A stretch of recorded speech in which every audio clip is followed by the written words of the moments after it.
All right, welcome to the Media Roundtable, special edition where we're diving deep into the inner workings of the audio industry in service of the Chief Audio Officer. That's the marketers who are responsible for the success of their audio program. It's a narrow lane, but that is what is great about podcasts. And I'm your host, Stew Redwine, VP Creative Services here at Oxford Road. And today we're joined by a very special guest, Joanna Robinson. Let me tell you a little bit about Joanna. She's a writer, podcaster, and cultural critic for The Ringer, appearing on several shows, including the House of R, Trial by Content, the Prestige TV podcast. She's a former senior writer for Vanity Fair with multiple cover stories to her name, featured panel moderator at marquee events such as South by Southwest, Con of Thrones, Mill Valley Film Festival, and more. She's been profiled in the San Francisco Chronicle, IndieWire, and Recode Media for her work on pop culture. And she is the author of the MCU, The Reign of Marvel Studios, which I just finished listening to yesterday, I believe, or the day before. It's been keeping me company on my dog walks, and it is, like it was called in Publishers Weekly, and I agree 100%. It is the definitive account of the Hollywood juggernaut. It's like required reading and super entertaining. She's self-described as one of Cameron Crowe's uncool, an excellent, almost famous reference. And in 2019, SyFy dubbed her the Queen of Game of Thrones. So hopefully there's an Iron Throne made entirely out of pins and podcast microphones for her. I would love to see that. Hey, Joanna, does that brief bio capture just some of the highlights, or did we miss anything, Joanna? No, above and beyond. Thank you. Blushing. Thank you. You're most welcome. And so we're going to be discussing, like we were saying before, what it's like to be on the other side of the microphone. I think that's so important to anybody when we're talking about audio and audio ads. It's like, hosts are people too. Okay, so let's talk about the reality of that when you're handed that stack of paper and like, no, bring this to life and connect it to my audience. How do we cultivate connections? Because I think there's so much of what you've done and what you love and comes through so clearly that relates also to advertising. Like, products are very complex, just like these universes. Okay, but how do I get someone to fall in love with that? And how do I not lead with all of the facts about, did you know that Ford's, Model T was like, go deep cut? Like, how do I bring people in? How can you super serve with joy? And you do seem so joyful. I mean, you are joyful. It's Thank obvious you. that you actually love this stuff. And I love that, like the almost famous touch point. Because that is how your story comes across, as like this fan, this person who actually loves this stuff that now gets to like pinch myself. I get to do this for a living. So like, what is your view? What is your hero origin story for Joanna Robinson? I love that. It literally wasn't until you asked that question that I thought about the way in which Almost Famous is my favorite movie far and away. It's about a young journalist who gets a sort of rude awakening into the world of journalism from the perspective of fandom on the road with a band. And I think the way in which I started doing this was I was an avid commenter on a pop culture website called Pajiba. And the person who runs that website, Dustin Rolls, one of the greatest humans of all time, sort of plucked me out of the comment section and just said, I like the cut of your jib. Like, will you do some writing for me? And then it all sort of went from there. I worked for them, and then I worked for New York Magazine a little bit, freelancing, and then I started working for Vanity Fair, and now I'm here at The Ringer. And I think that idea of always being on the lookout for where an interesting opinion or voice might come from. I don't know. That's something that I've always believed in deeply, that a fascinating opinion or a fascinating fact could come from any listener who tries to get in contact with you. And I never sort of put that together, that is also what happened to me. That is someone who, I never went to J school, I never went to film school, but I was someone who, just had a keyboard and an opinion, and someone took me seriously. So, yeah.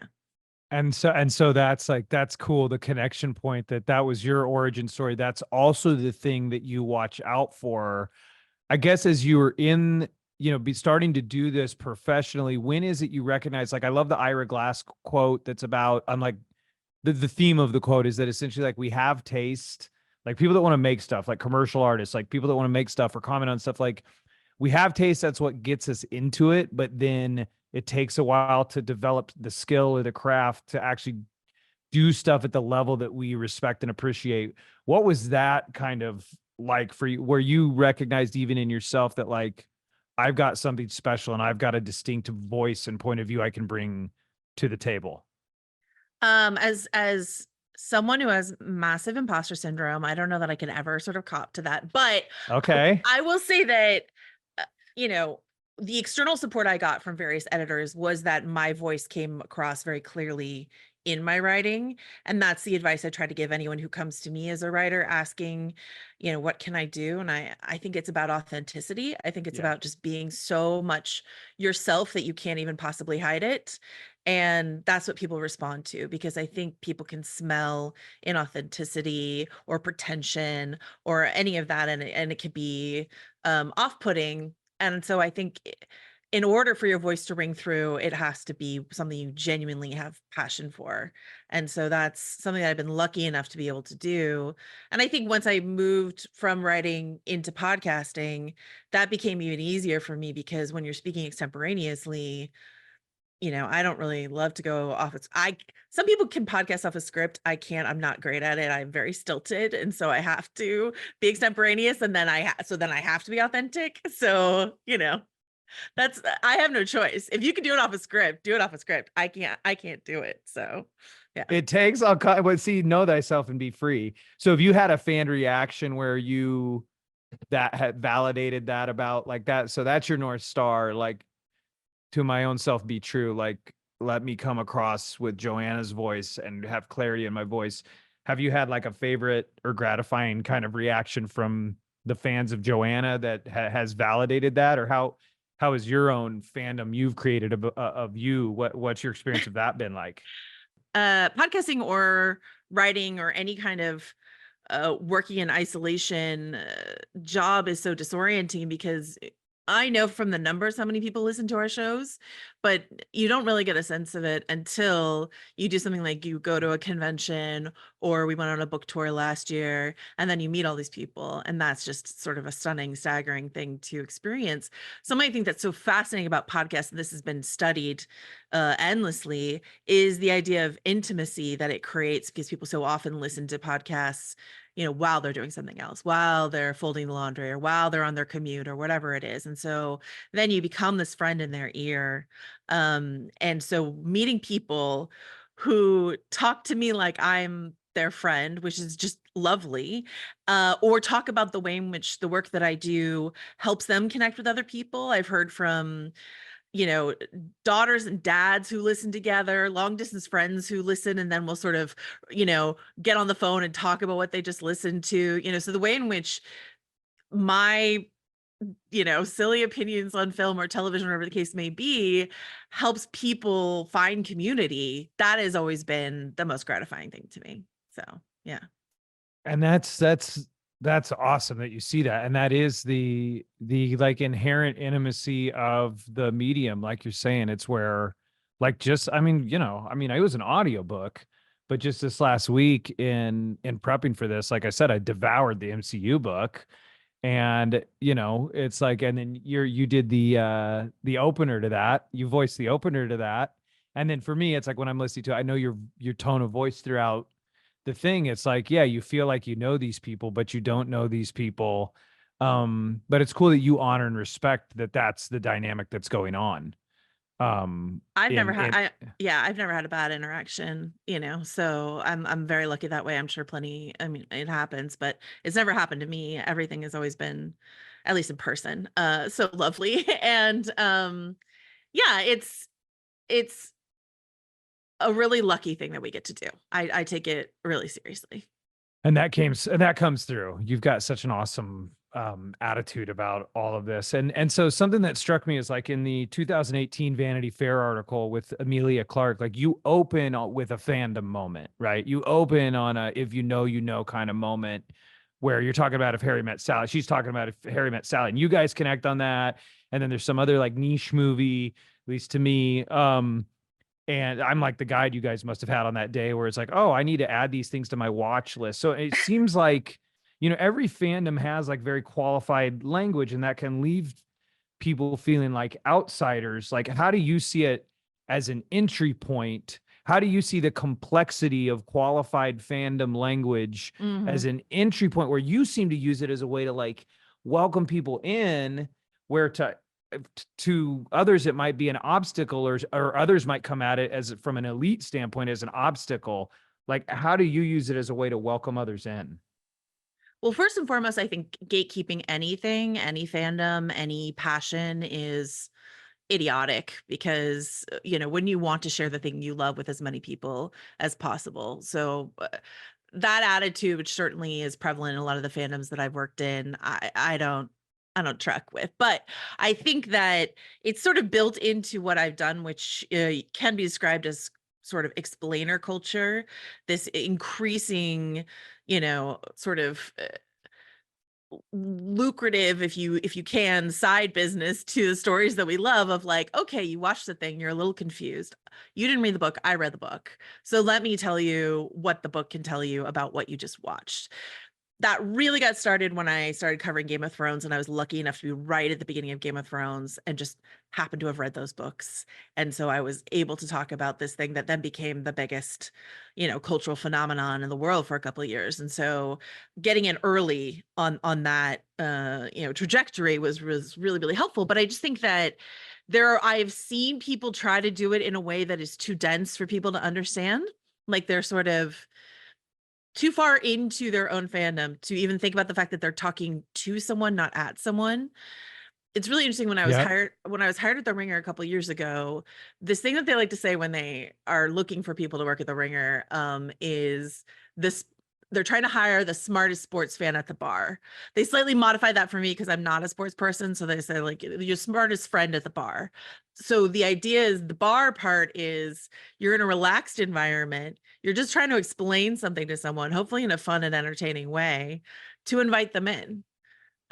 You're not trying to impress them or overbear them with how many more facts you know than they do. That's just not the attitude I think that one should have in this. So yeah. And it's because, again, I tie it back to like, because you actually enjoy it and you believe they would enjoy it. So your motivation isn't to impress, you're standing in their eyes.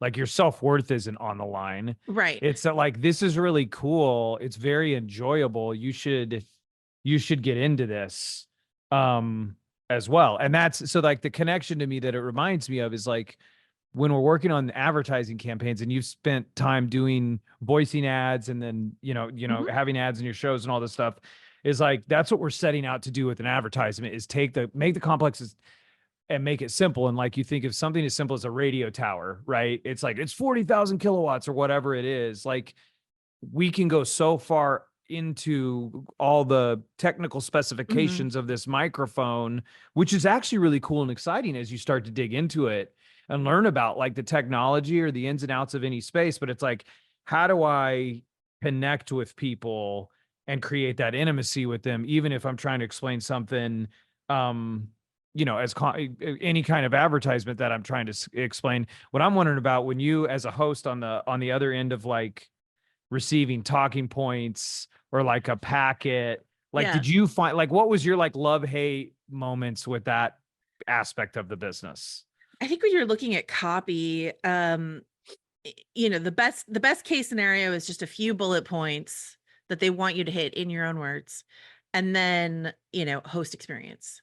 If an advertiser can actually furnish you with a product, so you actually you're authentically talking about something you have experienced, and then you can talk about it in a down to earth human kind of way, that is my favorite ad read to do. If you get ad copy that's just like a full page of bullet points and there's a highlighted instruction of must read word for word, I can do that for you, and I can try to infuse it with as much warmth as I can, but I'm not sure how believable that is. And certainly if it's riddled with facts and figures that may not mean much to the person listening, then to your point, it goes back to that idea of sort of alienating people with too Yeah. much information rather than Right. drawing them in with just the right amount of information that they need to hear to be excited, intrigued, engaged, etc.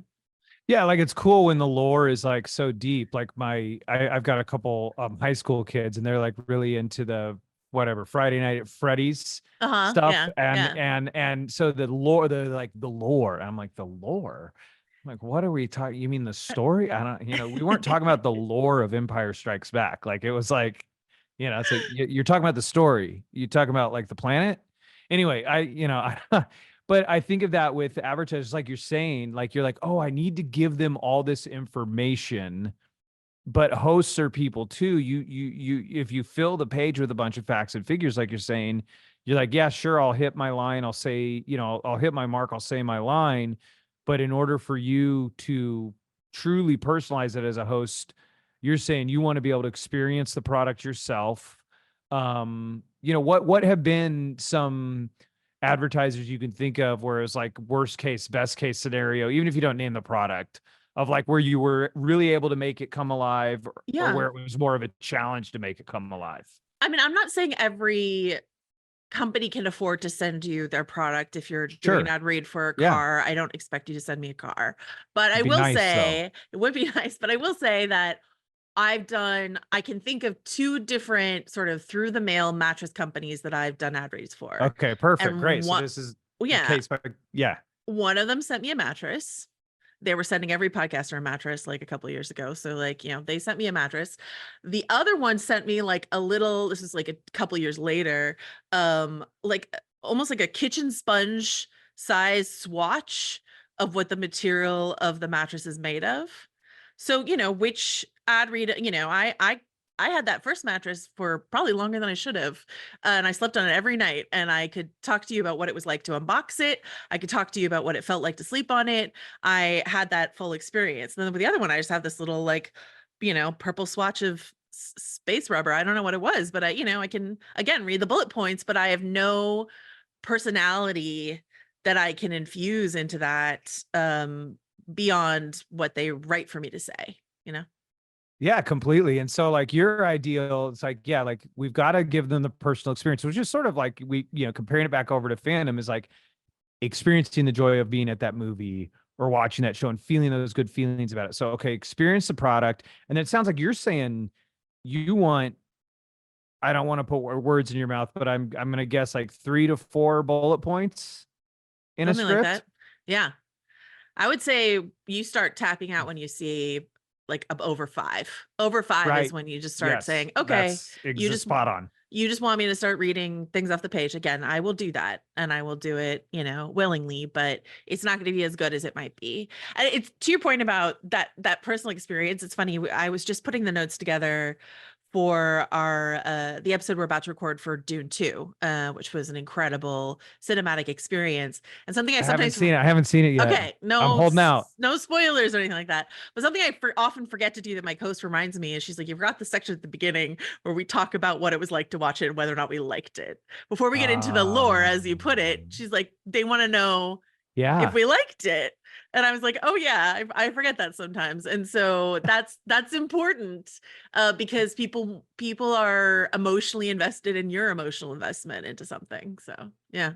Yeah, and that's absolutely, and I find that same thing in advertising, where, like I said, we have another show that we do called Ad Infinitum that's focused solely on audio ads. So you want to talk about like a fandom, like I mean, it's like this niche group, but kind of same thing where just our recent guest was Mark Pollard, who's a strategist, awesome strategist from Australia, now in New York, and we were talking about that kind of dynamic of being like, what we do make all this stuff and we think about all this stuff and we talk about all this stuff, but like, did you like the ad? Like sometimes like, did you just think it was cool? And like, and you don't have to defend why or go Right. into all the other stuff, so it's good to keep that in mind. So what I want to do, speaking of that, it's kind of the cross section of advertising and entertainment is like a trial by content style discussion about, like I said, the crossover of like audio and radio and TV and movies. So you're the trial by content professional, obviously. I'm just gonna mention to you a couple that came to mind for me, Sure. where like these are movies that to me depict um audio or audio advertising even specifically. And so I'll go through the list and give you a little blurb of why, and then I'd like to hear like if what you think of these and like maybe others that come to mind for you. Yeah. So Good Morning Vietnam. So what I Yes. love about Good Morning Vietnam is Robin Williams. You see how hard someone could work. Like you go back to the beginning of radio, how hard an individual can work to help transfer emotion in the theater of the mind over the airwaves. So that's that one. I thought that was so cool. City Slickers, it's hilarious because this guy's in his 40s, turning 40. It's Billy Crystal turning 40, and he's a radio salesman, and he's like having a midlife crisis, and he's like, I sell air.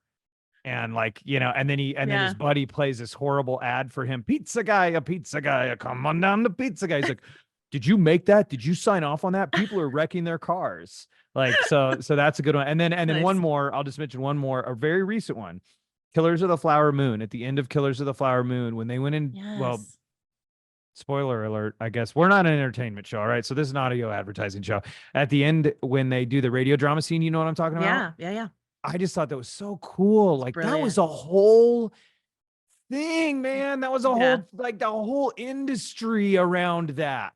And it's so powerful. So those are three that come to mind for me. What say you? And it's so funny when you think about those old radio dramas, it's often like, this soap company or this flower company or this baking powder company or whatever brings you this story.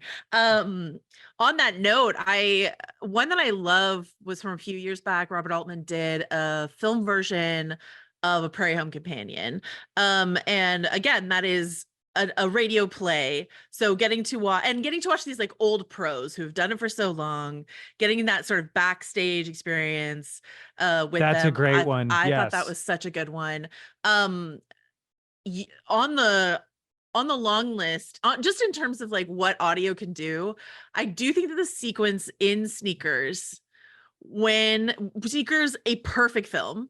Okay, you and I are yes. Just a perfect film. And I'm from the San Francisco Bay Area. So the sequence in Sneakers where, Robert Redford has to describe what he heard in the trunk of a car to a member of his team who's blind, who has spent more time listening to things. And they're narrowing down by the seams on the various barrier bridges. And he says he hears a cocktail party and he's like, oh, I know you were at the reservoir. Like, it's just cinema at its finest, honestly. It really is. It is. And then So when they're looking in the window, and they're all watching, they're watching. He's like, don't look, ding, listen. Yeah. And if you stopped and just listened, you realize a key piece of information where it's like, oh my God, the guy says something that then you realize the thing on his desk is not an answering machine. It's not an answering machine. Yeah. Right. I use service, but you do not call. It's like that. You know what I'm talking about? I do. Okay. Be a beacon. But I think also, but the number one for me, the thing that got me so excited about podcasting in the first place is the TV show Frasier. Like, I was obsessed with Frasier as a kid, and so the perceived glamour of working in a radio station, but more than that, being sort of like a fixture in a community, and also that idea of being in conversation. Like, my shows aren't call-in shows, but we do read listener emails all the time, and I do always like to think of it as a conversation you're having with your audience rather than talking at them. There's something wrong with talking at them. Some people are really good at it. There are some, like, the snootiest film critics in the world. Some of them are friends of mine, and I like the way that they sort of imperiously hold forth, but that's just never what I've been interested in. And I just always like to make it a conversation, which is what, Frasier is there to help you with your mental health. And I'm doing it via superheroes and Jedis, but hopefully it's something similar. So it very much is something similar in my book. So if we're so Prairie Home Companion, that was a great example. Trial by content, do we have to like make one of these win, or can these all be winners? I think we both agree that it's Sneakers. Well, Sneakers on just sort of the like audio novelty front, and then in terms of as a radio show, I'm almost tempted to go with your first one, which is Good Morning Vietnam, because there's just something so Robin Williams in that film, and Oh, what he's trying to do in the audience that he's trying to reach yes. just takes it to the next level. So why don't we give like 2 awards, the sort of more straightforward radio one, and then the specialist sort of audio special effects category we could do. Okay, that works. So Yeah. so the straightforward one is Good Morning Vietnam. That's Right. the big winner. Yeah. And then the specialist niche, like the sneakers fandom, which I'm so glad you're a member of, Oh yeah. it's sneakers. Yes, no question. Um, I just love that so much. I like when I find a fellow sneakers person, you want to talk about like it's a Yeah. moment. Like you But and that's I but that's and the that thing about soundtrack. Oh. yes.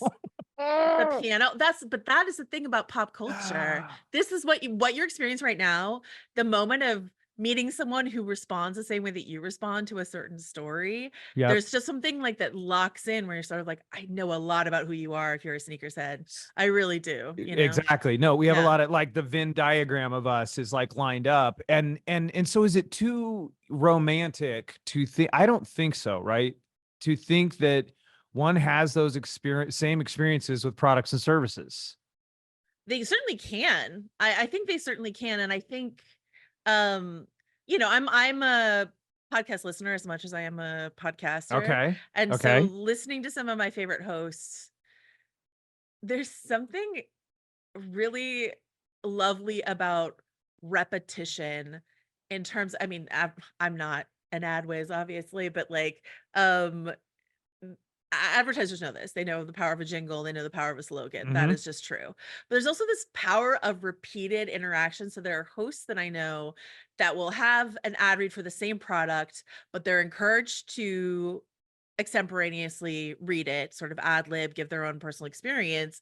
So to listen to them every week talk about the thing with sort of joy and excitement, but differently every week, then there's the rhythm of familiarity, but also the joy of experimentation along with it. And so that it does feel like here's the moment. Okay, you guys know what time it is. It's time for us to talk about this product. We do it every week. We're going to do it again. And there's just Yeah. something like quite joyful and connective about that, where we're routine. We don't necessarily have a lot of repeat advertisers that we read in our current shows, but something I have noticed is that the listeners love a recurring bit. They just love a bit because then they feel like Yeah. they're in on the joke with you. So if there's just a joke that you repeat, then they love repeating it back at you. They love tweeting it at you, emailing it to you, yelling at you when they see you in person, all that sort of stuff. And so that repetition, that rhythm, that familiarity makes them feel like they're in on it. And so I think I don't know, obviously, from an ad level, the various strategies of when to scatter your ad over various different shows or investing in the same show week after week after week. But I will just say, as a consumer, I think that there is power in that repetition, that familiarity.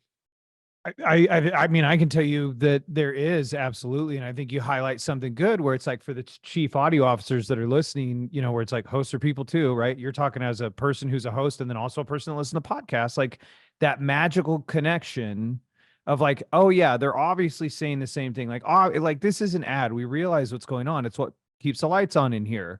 But that genuine, intimate connection and the energy they're able to bring to it, to whatever degree they do within, different hosts have different tonalities, whatever.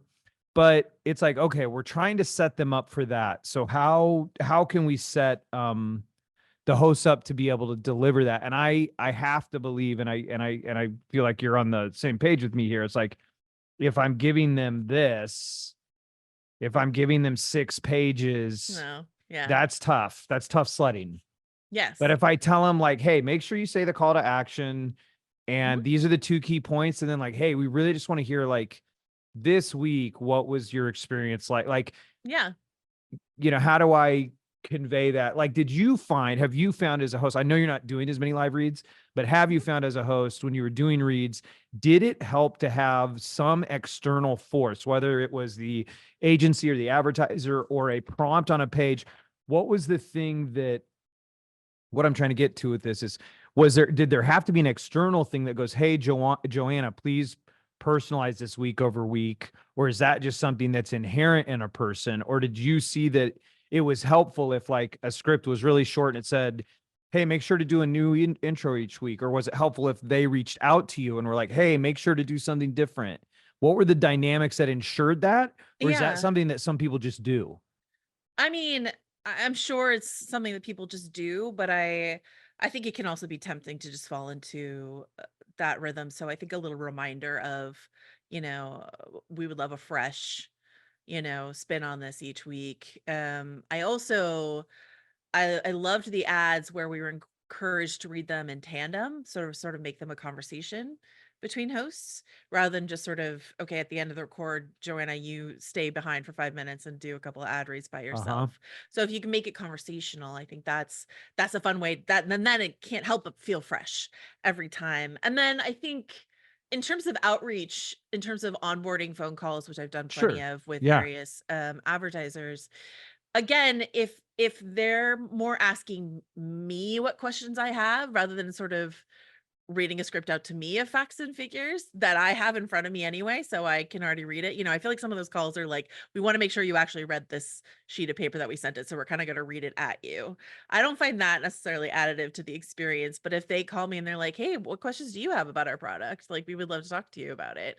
I think that is a way to sort of spark my curiosity and my enthusiasm about something. So It's really interesting. The connection I hear in both of those is like, one, you're like, what will make a read better, and it's really what we're talking about, like the overarching theme of all of this. What will make a read better is a conversation between two people. You just said, you essentially are saying what makes an onboarding better is a conversation yeah, between two people. And it's like, whether it's a product, a service, or some fandom that we want to, we're so excited about, we can't help but share with the world. It's like the magic, the way to make that happen is a conversation. It is a two-way street, right? I think people, especially post pandemic, but honestly pre pandemic, are so thirsty for connection. And that's an opportunity in advertising, certainly, but it's also, you know, what makes podcasting often so powerful is that, people feel isolated in their day to day and just want to feel connected to a community, to a host. And when you're trying to put your product, I was a bookseller for years before I did this. So I know something about, like, you want to put a product in front of someone, but it wasn't like I want to sell anyone any book. It's I want to put the right book in the right person's hands so that when they come back, they trust me and they will take my next recommendation. If you put any book in anyone's hands, then they read it, they don't like it, they don't come back, but you want to, like, develop this relationship with them. So then you're a trusted source of information. Um, that requires a conversation. What's the last thing you read that you loved? Tell me about you and who you are, and then I can connect you with a book that you might like. Yeah, well, I'll tell you, it's called The Reign of Marvel Studios, So MCU, by Joanna Robinson, Dave Gonzalez, and Gavin Edwards. Um, that was my last favorite read. thank Yeah, you. but you're spot on. You're spot on with that. So I wanted to ask you, Mhm. and then we'll kind of recap here. Because you do so much in fandom and you're steeped in stories and all that, put you on the spot a little bit here. Like, what's your idea for a story that's got like audio at the center of it? That's it. Well, I mean, this is gonna sound like such a cop out, but why isn't there a Sneakers 2, and can we center it on Whistler, the character of Yes. Whistler? You win. You win. Daniel's right Oh, there and still around, oh, still he's still working, around. we could do it. So, Um, yeah, you catch up with him, Sneakers 2, still sneaking, whatever you want to call it, and then it's like it seems like it's just going to be him, but then it's like we got to get the band Get the back band back together. together. Yeah, absolutely. Yeah, Yeah. you're like, yeah, Stu, I know what I'm doing. No, no, Uh, no. okay, so this has been awesome. Thank you for coming on the Media Roundtable, and I think we like seriously very excellently threaded the needle of making the complex simple, having genuine joy about things. So to kind of recap for our chief audio officers, it's like, hey, hosts are people too, so make sure you equip them with, have a conversation with them. Turns out they want to have a conversation with you. They're people. I give them a short list of bullet points that I'm going to assume. I mean, I know you and I we all know what that means, I guess, but I'll just say it, is that it's succinct and it's brief and it's pointed so that they can do the thing that only they can do in connecting with their audience.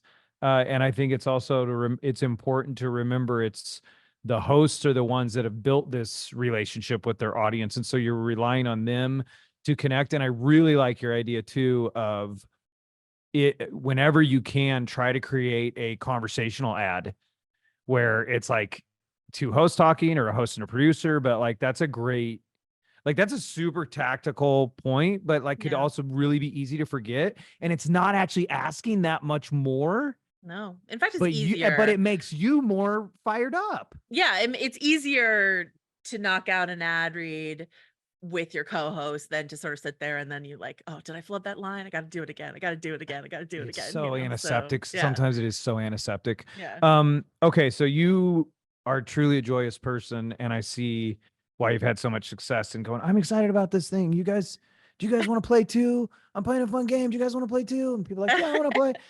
So where are the best places for people to find you, Joanna?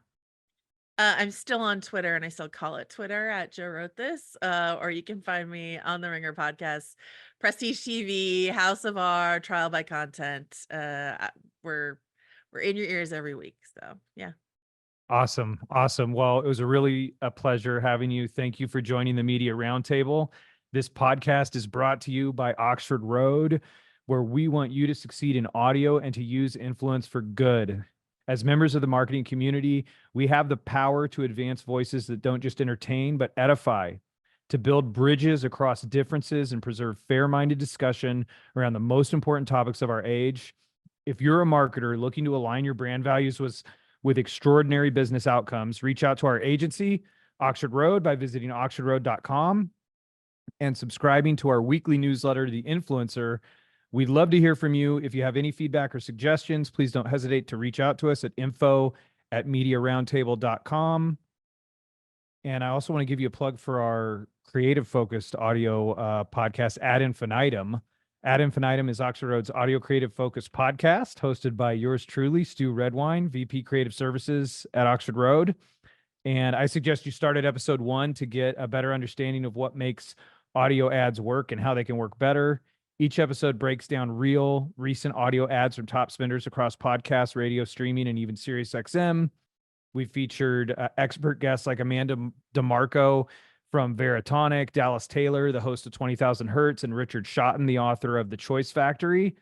And we just launched season 2, and maybe we'll have Joanna Robinson on as a guest on Ad Infinitum as well. That would be cool. So thanks again for joining us, and to Bianca, Kyle, Haley, and special thanks to Ezra in prepping for this episode, to Mary Jane, Everett, Neil, and the team at Podcast One. Thank you all. And as always, influence responsibly.